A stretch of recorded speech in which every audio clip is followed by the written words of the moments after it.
Ladies and gentlemen, dear friends, this is the second occasion on which I have the honor of speaking at the International Congress of Rusofilia.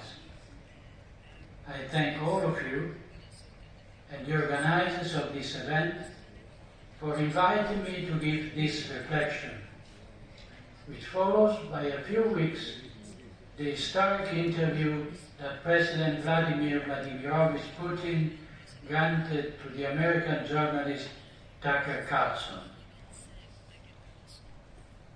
The reaction of the Western mainstream media shows how scary the truth is in a world that lives on lies and is based on falsehood.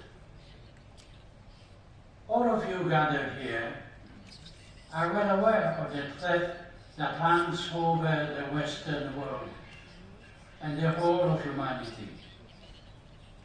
First, the threat of a third world war, under the rubble of which will be buried decades of crime and fraud committed by an increasingly powerful and tyrannical elite. Secondly, the threat of the extermination of part of humanity through the Agenda 2030. Thirdly, the very real and terrible threat of the establishment of a totalitarian world government in which the surviving peoples will be reduced to slavery. The progressive elimination of national sovereignties and their absorption into supranational bodies has, as its declared purpose, the establishment of the new world order. The leader of the World Economic Forum, with all its official and unofficial ramifications, make no secret of the fact that they have occupied the top positions of the institution through puppet governments and with the slavish cooperation of the regime media. The peoples of the West have now understood that they have ruled by servants of the globalist elite, and that the so-called democratic system is a grotesque fiction, starting with the manipulation of elections.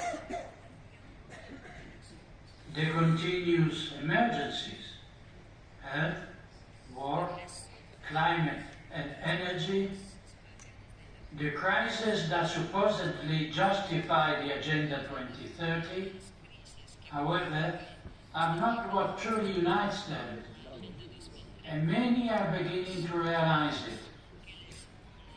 What actually motivates these people is their belonging to a satanic cult.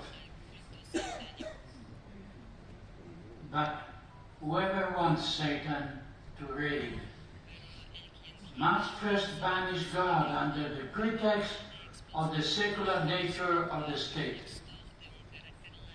Regnare Christum nolumus. We don't want Christ to reign. The Western world has been reduced to a sewer, a slaughterhouse, a used battlefield, in which the elite controls the masses, impoverishes them, exploits them, humiliates them, enslaves them, and sends them to the slaughterhouse. Having excluded God from public life, the authority no longer has to obey to any transcendent principle, and can therefore be transformed, as it currently changing, into a dictatorship. Let us overcome evil with good, and falsehood with truth, pride with humility, corruption with honesty, selfishness with generous charity. the conclusion of this reflection, I would like to launch an appeal to all people of goodwill, so that nation may be consecrated to the Sacred Heart of Jesus and to the Immaculate Heart of Mary, the Mother of God, as a premise for imploring from heaven that peace which only our King and Lord can give, and which never so much as in this moment has been invoked by human race on this world, held hostage by infernal forces.